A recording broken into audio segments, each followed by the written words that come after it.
Welcome to the Happy Hour. I'm your co-host, Jonah Paquette. And who do I got with me today? And I am your co-host, Supriya Gill. And how does the week find you, Supriya? How are you holding up today? You know, it has been a long week, but some things to look forward to for the weekend. So it's already looking up. We are recording this on a Friday, folks. We're not sure when you're listening to this, but it is a Friday where we are. And that is good news, isn't it? Friday night for me is always nice hike in the afternoon, nice pizza night, maybe a movie. So what could be wrong in the world, you know? Anyways, well, loaded question, I suppose. But, I won't answer that. In today's episode, we're so glad to have you here at the Happy Hour, by the way.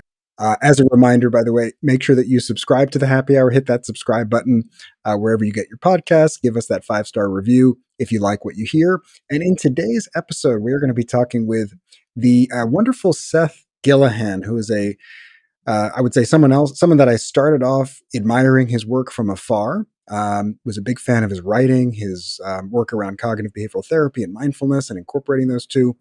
And then I'm, really pleased that over the past year, just through a series of random events, he is somebody that I can now consider a friend and a colleague. So we're going to be talking to Seth in just a little bit. And Seth is a clinical psychologist. He's an author. He's an instructor. And he is the host of the Think, Act, Be podcast. So certainly check that podcast out. Obviously, the number one podcast to listen to would be the Happy Hour. But if you're going to listen to other podcasts, we got some other recommendations as well. So his Think, Act, Be podcast is really great. And Seth offers courses through the Think, Act, Be online school. So if you go to his website at sethgillihan.com, we'll have that information in the show notes. You can find more information there as well. And through that Think, Act, Be online school, participants can learn simple and effective ways to manage anxiety, stress, worry, and depression. So we cover a lot of ground in this book, obviously including a focus on, or in this episode, on Seth's recent book called Mindful Cognitive Behavioral Therapy. That's Mindful Cognitive Behavioral Therapy. And Seth, one of the things I love about his approach, as you'll hear in just a few moments, is he really fuses together these seemingly disparate, kind of different parts of the equation, and he has us remembered in a really simple way that he calls Think, Act, Be, just as you heard. So the idea of our thoughts, our cognition, how we think, having a big impact on how we feel, of course. That's the thinking part. Act, behavior, right? Cognitive behavioral. So he talks a lot about what we can do differently in terms of behaviors, habits, skills, and so forth to change our lives. And then sometimes it's just a matter of be, right? In terms of just being, that mindful awareness that, instead of being so worried about doing or thinking differently, just making space to connect to the present moment through mindfulness. And he does this beautiful job, as you'll hear, listeners, of fusing those parts together in terms of mindfulness, in terms of cognitive changes, and in terms of behavioral changes that we can make as well in that Think, Act, Be framework. So we cover a lot of ground in terms of that. But Supriya, I know that you were really struck by just not just the information, but some other things about our discussion as well.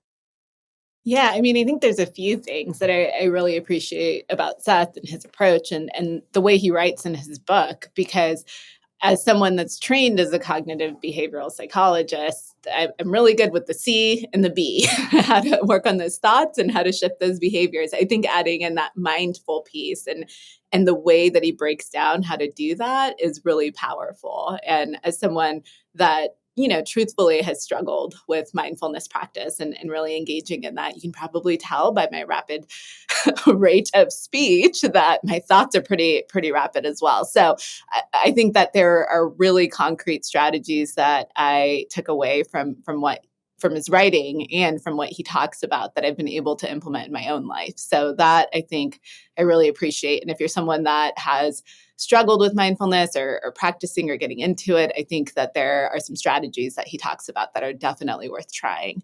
And I think that the other piece that I'll mention that really stood out to me was just in his book when he talks about his own experience and struggles with mental health. And I think that in my work, what I hear often is that there's this sense of isolation, the sense of really feeling like others don't understand, or even when they're coming to get help, feeling disconnected in that process. And I think Seth sharing and being so vulnerable about his own experiences and how some things worked and some things didn't, and how he kind of came out of that is really, really instrumental in getting an understanding of how these different strategies could work in one's life. And so I think those are kind of the two big things that stood out the most, but there's quite a bit. Yeah, and you'll definitely hear that in our conversation. I think that shines through. Or is it shown through? I always forget.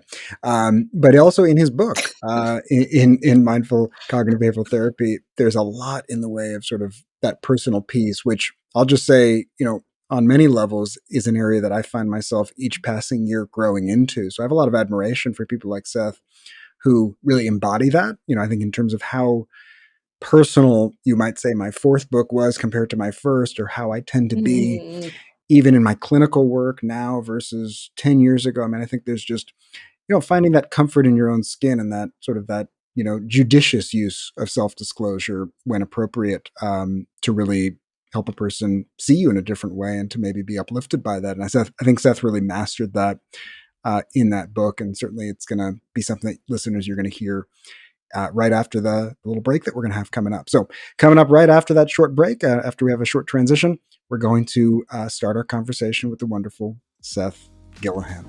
Stay tuned.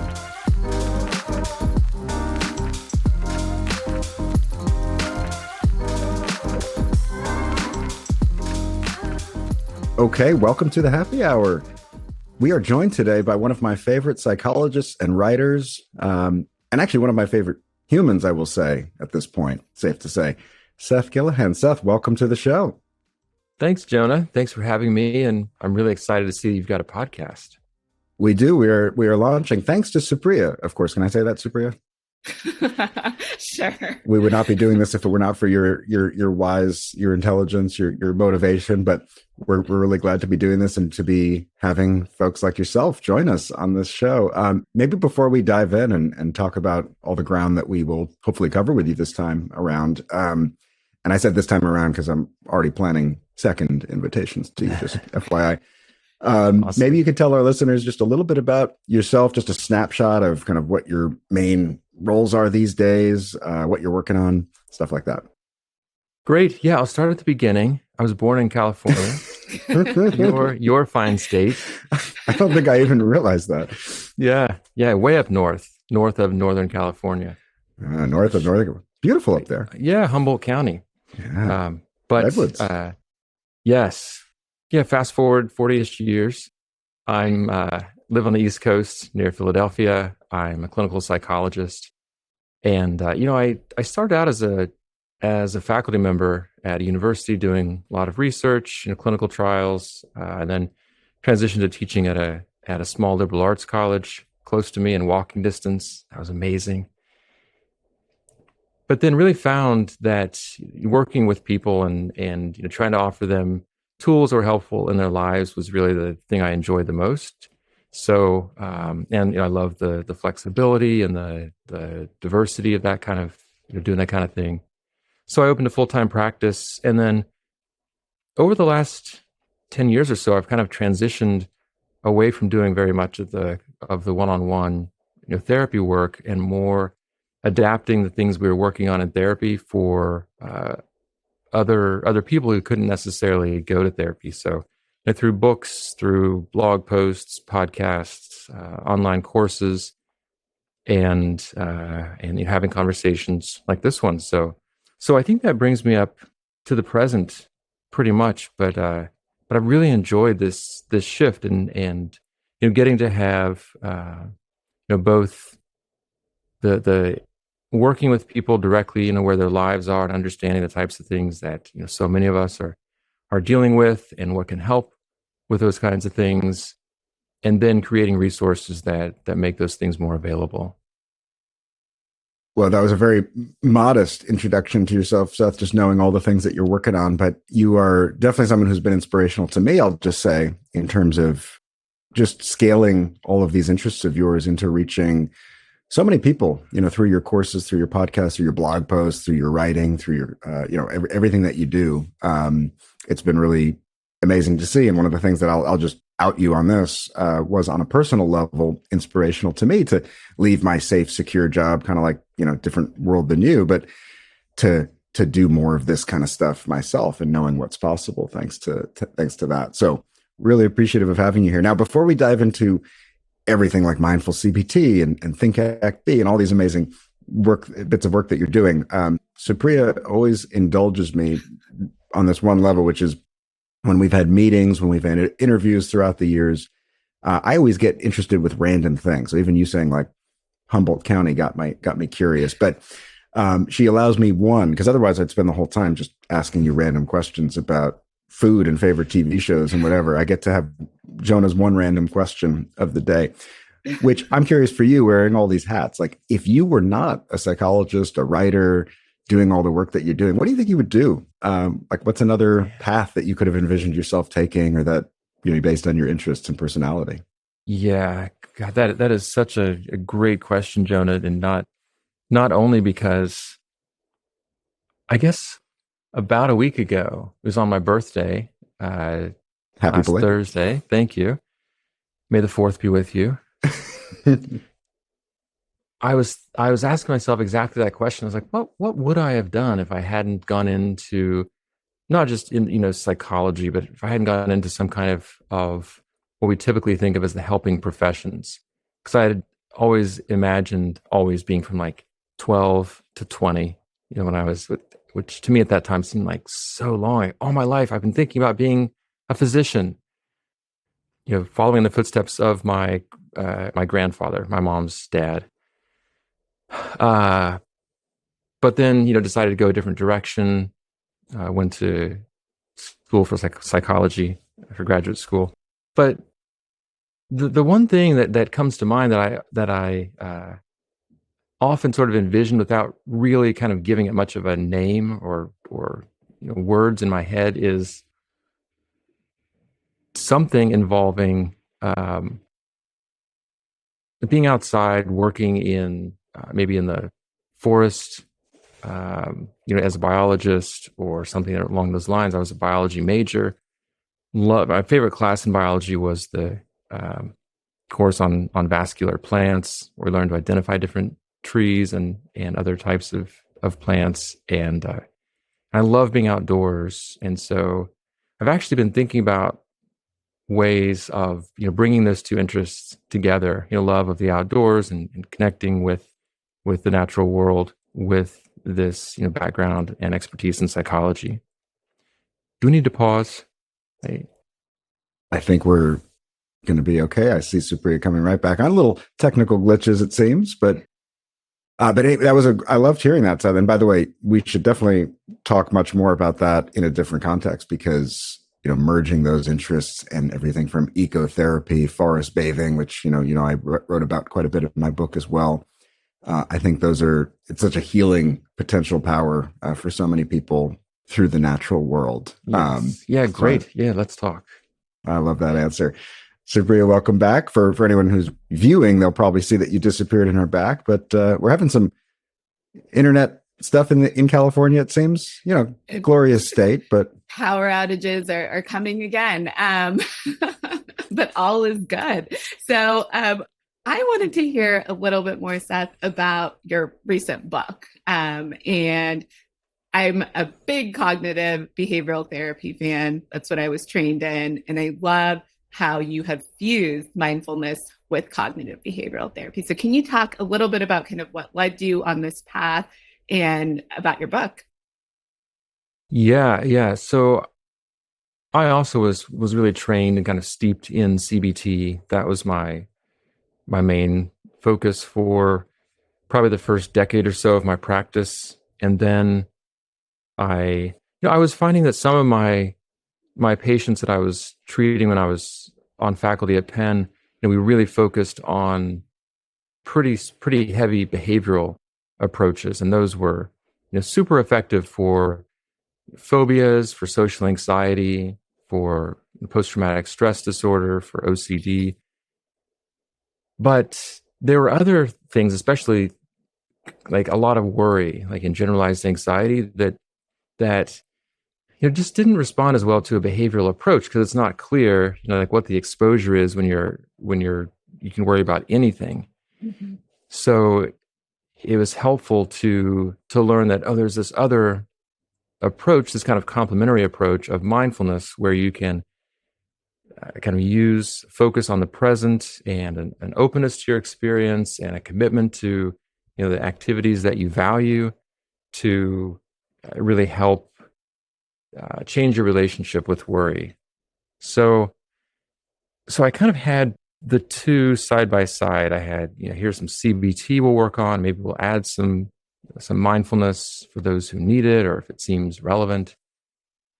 But it really was my own, I think Jonah knows this, but my own health struggles that led me to the realization, not just that mindfulness and CBT really can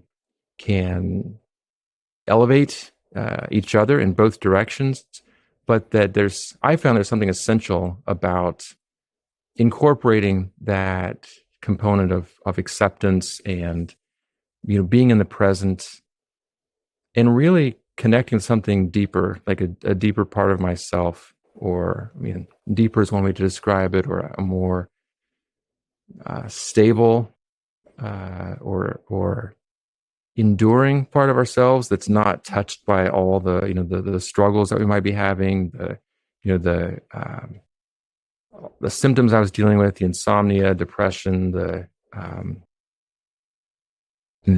all the physical exhaustion and weird, vague health symptoms that were going on. So I found that if we can ground, cognitive and behavioral approaches in this sort of field of connection with ourselves and with the moment, then it just makes all the other practices more helpful. So I'll give a quick example.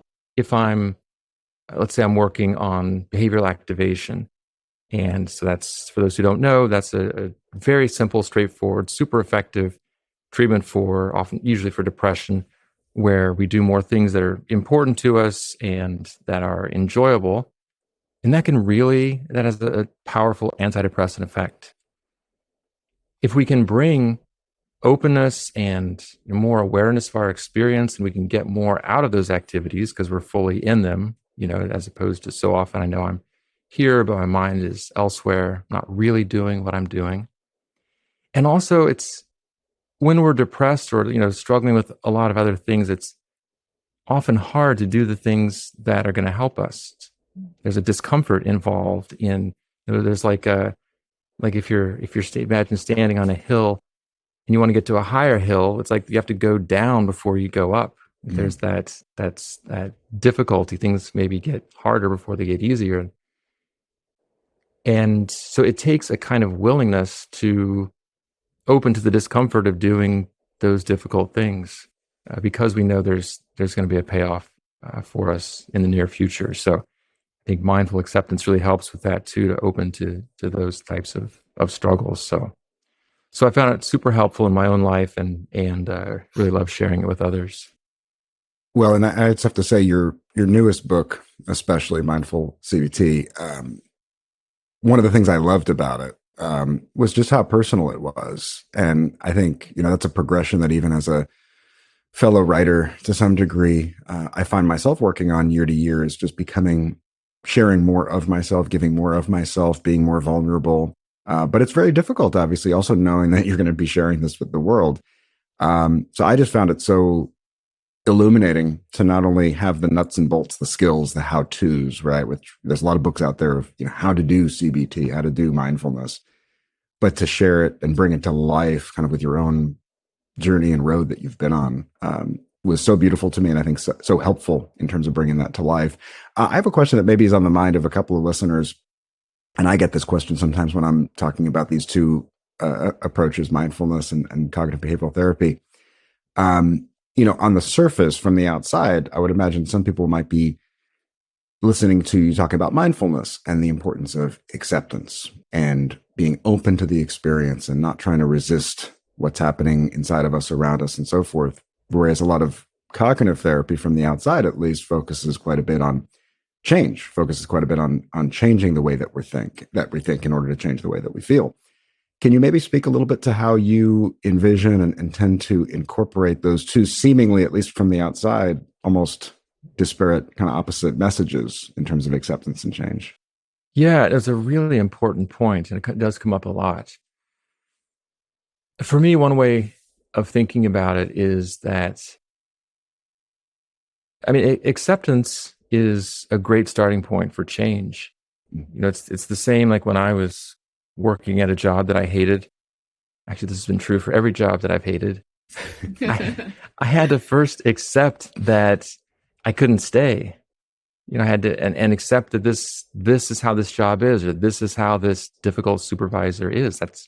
That's how things are, rather than fighting it or saying like it shouldn't be this hard, or they should be different, or maybe if I do this, then they're not gonna be so hard to get along with. So from that acceptance, oh, this is how they are. Oh, this is what it's like to be in this position. Oh, this is the misfit between me and what I'm doing here. Then from there, we can decide, well, what am I going to do? Am I going to find a different position in the company? Am I going to go somewhere else? Am I going to stay and try to just be okay with it, suffer through? So that's part of it, that there is that kind of acceptance of, this is what I'm thinking. These are what my thoughts are. These are the types of things my mind does. And then maybe I can take a closer look and see, is there an alternative? Is what I'm thinking completely true? I also see a progression from the more kind of rote activities in CBT, like, okay, let's write down your thoughts. Let's list the evidence for it. All right, now let's list the evidence against it. Look at those two side by side. And then we often get here in CBT, even without thinking about mindfulness as a part of it. But we'll often get to a point where we start to recognize our patterns, and we're like, oh yeah, my mind just has those kinds of thoughts. And I don't have to go through all the, well, this says it's true, but this says it might not be true. It's more like, oh yeah, there goes that thought, and just sort of let it go. Just notice it. It's like, oh yeah, there you are again. Anyway, I'm going to focus on what I'm doing here. And that, I think, ends up being a really mindful response to thoughts. Like, oh yeah, of course I'm thinking those things. And when I have enough practice of letting go of them, then I can do it more kind of swiftly and automatically. I think that the issue that a lot of people find with, like, I'm just going to be mindful of my thoughts, is that we're so practiced in getting lost in them, buying into them, trying to push away certain types of thoughts, that I think if we just try to open to them, then we fall into those old ruts. I think if we can first break those patterns, then that tends to make it easier to shift our relationship with those thoughts. So well said. And I'm struck by how synergistic these approaches can be. I mean, the way that you painted that picture in terms of not only awareness of our patterns, which even from a traditional cognitive standpoint is going to help us in terms of just, knowing that link between how I'm thinking, how I'm feeling, what I'm experiencing, what my action urges are, and so forth. But just that also the capacity to notice without reacting, right? This almost diffusion from my thoughts in a way that seems to align a lot as well. By the way, what you said about acceptance, I think, was such a perfect encapsulation of that. And I had this flashbulb memory, and if you'll indulge me, just when I was a first-year grad student, I won this lottery. Not the lottery, because then I wouldn't be doing this right now. But so you finished grad school after that? I dropped out after my first. No, it was this ticket lottery to see this sort of amazing meeting of the minds between neuroscientists, the Dalai Lama, who I know has been partially canceled, but other sort of Buddhist thinkers, and basically this person said something that 20 years later stuck with me that you reminded me of. She goes, "Our greatest cause of suffering as individuals is our desire for reality to be different than it is." Oh, yeah. And that has stuck with me ever since, of like how much of my own suffering comes sometimes from like, things shouldn't be this way. This is how they ought to be. That person needs to change. They shouldn't be that way. Things will, ought to be better than they are. And just accepting as they are, right, frees us so much to make the changes in our lives that we really need to make. So acceptance leading to change, I think, is, some people will hear acceptance, they'll be like, does that mean I just have to take it and just suck it up? It's like, no, it actually opens ourselves up to the possibilities. Right, and more options and moving versus trying to find what is just. And I like what you said, Seth, about kind of we're practiced and engaging with our thoughts in a certain way. And so this is a mindful shift to move away from that. And I'm curious, and we're talking a lot about mindfulness. What would you recommend for someone that hasn't practiced mindfulness before and how they might start to integrate this into their daily lives? I always recommend finding something that you are drawn to, because it's so easy to bring our old way of doing things to a new approach and just turn it into the old way. So, for example, maybe I don't know if you can hear this noise out here. They're ripping up the blacktop. Hopefully, the noise cancellation is good. Yeah, we'll make it work. It makes the listeners feel like they're in your living room, so to speak. So they get to know Seth Gillihan a little closer. Yeah, this is what happens. They rip up the streets here. So we're breaking through barriers. That's what's happening. Yes. So what was the question? Sorry. Before the bulldozer interrupted. Yeah. Any advice to listeners who haven't practiced mindfulness? Yeah, just to get started. Yeah, so we can start something that's aimed to be a focus on the now and an acceptance of what is, and bringing an ease and a gentleness to it, and instead kind of be like, okay, I have to practice mindfulness. I have to do it for this many minutes a day. I'm just going to force myself to do it. I don't like it. I'm going to grit my teeth through it. Am I getting better at it? Is it working? So instead, I think, starting from a place of ease of, maybe it's just focusing on your breath for 3 minutes, or sitting outside and looking at your backyard and the birds and the pollinators out there. Like maybe that's it. Mm-hmm. But something, to me, again, mindfulness it's about relationship, and it's about connection, and it's about connecting to, from the foundation, it's about connecting with ourselves. And so I think anything that brings you into harmony with who you are, what you're doing, what you enjoy, I think that's a great starting point. And then from there, maybe I think there are lots of, mindfulness is such a simple concept, but it's kind of infinitely rich, the levels and applications. And so if there are, ways that you enjoy learning, I think that's a great thing to pursue, whether, through an app or books or podcasts. But I think that, for me, books in particular have been super motivating to go beyond just kind of knowledge about these things to a more consistent practice, especially this great book called Shambhala, The Sacred Path of the Warrior, kind of a classic from, obviously, the publisher, Shambhala, who you've heard of, Jonah. I'm familiar. Yes. They published my book, Awestruck, for listeners. Yeah. So, I think, go toward what you like and start small. Yeah, and I love that about sort of we think of it as this narrow practice. So oftentimes you hear that word mindfulness and we envision a person sitting a particular way and setting aside a certain amount of time and maybe opening their Calm app or their Headspace app, and really more of a way of engaging the world around us, right? And finding those small ways to be present, to be with our experiences, whether we're taking a walk, eating a meal. Do you have a particular sort of way that over the years you've gravitated towards, Seth, when it comes to your own personal practice? Yeah, my favorite that I keep coming back to is just to sit in silence for usually 10 or 15 minutes and just, usually focus on my breath, sometimes just attend to whatever or notice whatever comes up in a kind of, I think John Kabat-Zinn calls it choiceless awareness. Just kind of, there's a thought. Now I'm noticing my breath. Now I'm noticing my butt, whatever it might be. Or I should say the feeling of the chair beneath me. Noticing your butt. I like that one better. I think so.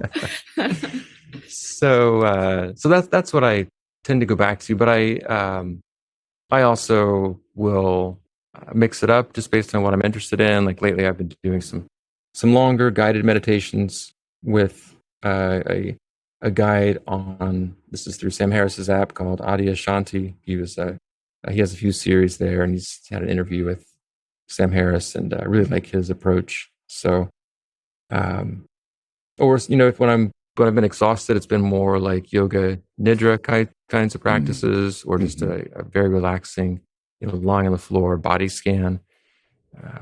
So again, I think over the years I've moved away from like as much of a rigid practice. Like I have to do my 15 minutes breath meditation, as soon as I get to my office, and then I have kind of a feeling like, and I'm done. I can check that box off. I was like, wait, what is this doing for the rest of the day?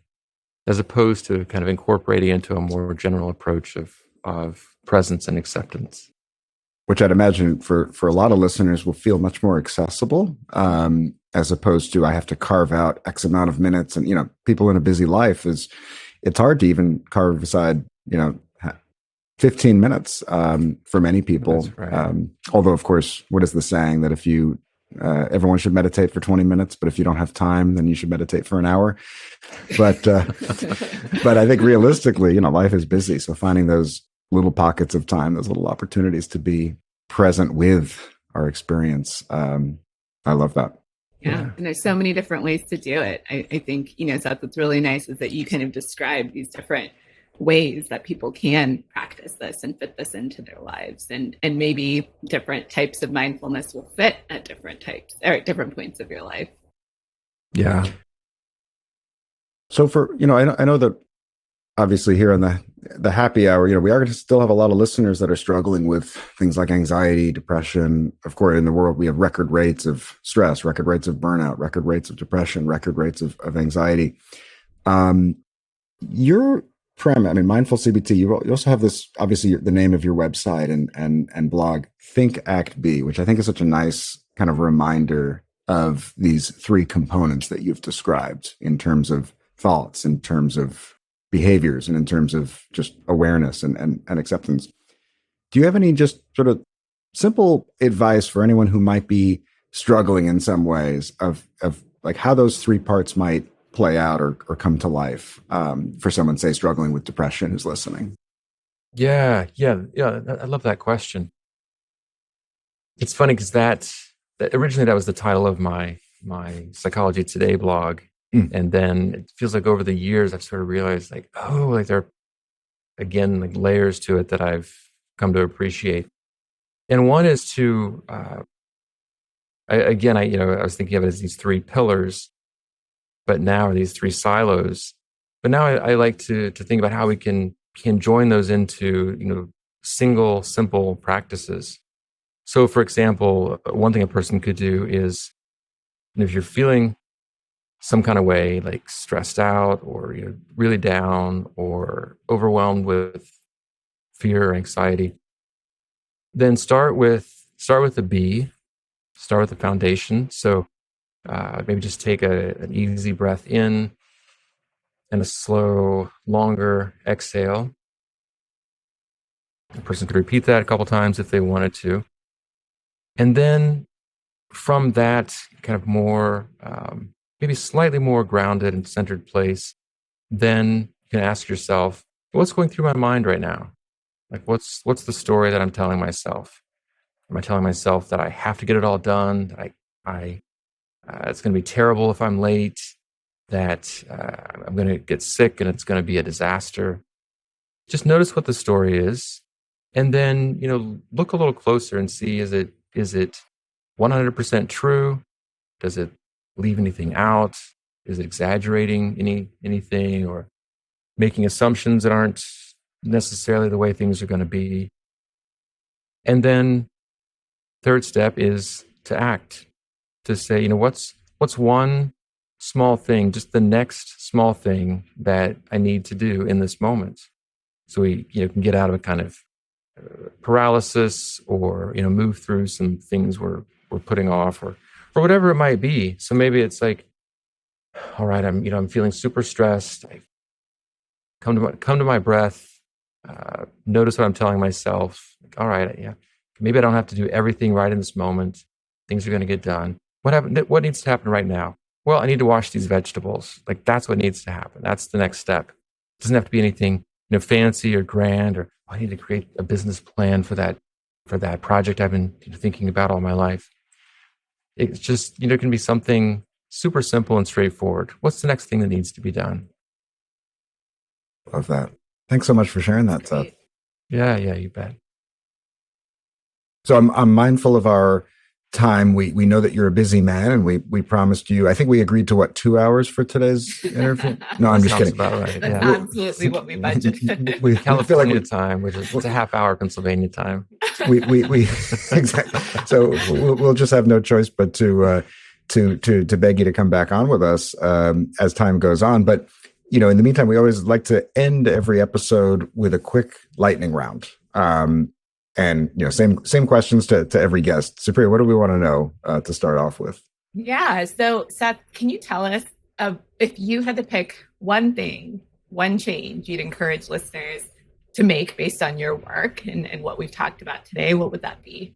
I think it would be to wake up in the morning. When you wake up, before you get out of bed, maybe before you open your eyes, just to check in with yourself and to ask yourself, who do I want to be today? As opposed to, the automatic response is usually like, what's going to happen today? What do I have to get done? All the worries and what ifs. Just pause, or we're on our phones before we've even had a thought. So instead, Are you reading my mind? I definitely didn't do that this morning. I definitely don't do that every morning. Well, I love that. Seth, you've talked about a lot of different hats that you wear professionally in terms of your, obviously your podcast, your courses that you're working on, your writing. Is there anything in particular that you're working on right now that you're particularly excited about?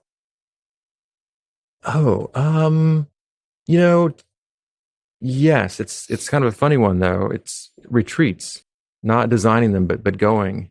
I went away just for the day, just from like morning to mid-afternoon on my birthday for the first time. I've never actually been on retreat. So I went to a place close by, and then I'm going to go again in a couple weeks for longer, for like a 3-day weekend.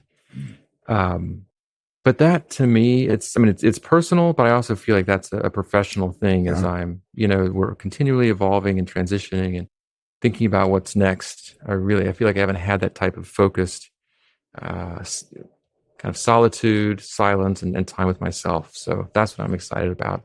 I can't share with others, but if other people want to go on retreat, go for it. Absolutely. And on that note, if we're talking strictly personal, what are you looking forward to? I haven't been out to Indiana in a long time. That's where I mostly grew up, where my parents still are. I went to college there at IU. So we intended to go out a couple years ago to see my parents for, I think it was Labor Day, but it ended up being right as COVID was surging in 2021, and so we canceled and still haven't made it. So I'm hoping to do that at some point this summer. Absolutely. So Hoosier. Yes, which I think still nobody actually knows the etymology of that. I certainly do not, but a great movie and a proud tradition that they have at IU for basketball. Right on. And then, being that this is the happy hour, last lightning round question, what is something that you do? I mean, you've spoken to this a bit already, but if there's anything else in terms of cultivating your own well-being and your own happiness in your daily life. Yes, well, no pun intended, but working in my garden is how I cultivate. And well played. Nice. And I found, especially, just this morning, I took some time. I realized how much I enjoy not just being in my garden, but building stuff. Like yesterday and today, I bought supplies and have been putting together a frame to put chicken wire on that then I can put over my strawberries to protect them from whatever gets every single one every year past. You sound like such a real person. I grew up in Brooklyn, New York. My idea of a garden was like the weeds coming through the sidewalks. So I always have a great admiration for actual gardeners who know what they're doing. That's what's the opposite of a green thumb, whatever that is what I've got. But that's so cool and very meditative in its own way, right? A lot of people who are gardeners talk about just how centering and grounding that can be. A good reminder, though, of course, what centering and grounding for some people is the opposite for me. I'd be tearing my hair out. I'd be, Same. I can't imagine that. I do appreciate fresh fruits and vegetables from other people's gardens. Yeah. I don't have the patience or the green thumb either. I don't know what the opposite of that would be. I'll have to look that up. I'll have to look that up for next time. Awesome. Well, on that note, Seth, thank you so much for being here with us today. This was really helpful, and appreciate all of the ways that you broke down what your work and really helped us to hear about practical ways that we can apply some of these approaches to help us improve our mood and to live more valued lives. Can you tell us where, if our listeners want to learn more about you and hear about some of the awesome things that you're doing with your website and your book and everything else, can you tell us where the best place is to find you? Sure. Yeah. And first, Supriya and Jonah, both of you, thank you very much for your very kind words. I really appreciate that. Best place is just go to my website, sethgillihan.com. You can find links to everything from there, or you can search for my books on Amazon. And I recommend Seth's newsletter as a great resource if you want to stay up to date with his work, the Think Act Be newsletter, which I am a subscriber to, and I highly recommend. Thanks so much for coming on with us. It's been great to have you. Great to see you, Seth. Thank you. The next time. Absolutely. We're going to hold you to that. Bye. Bye-bye. Bye.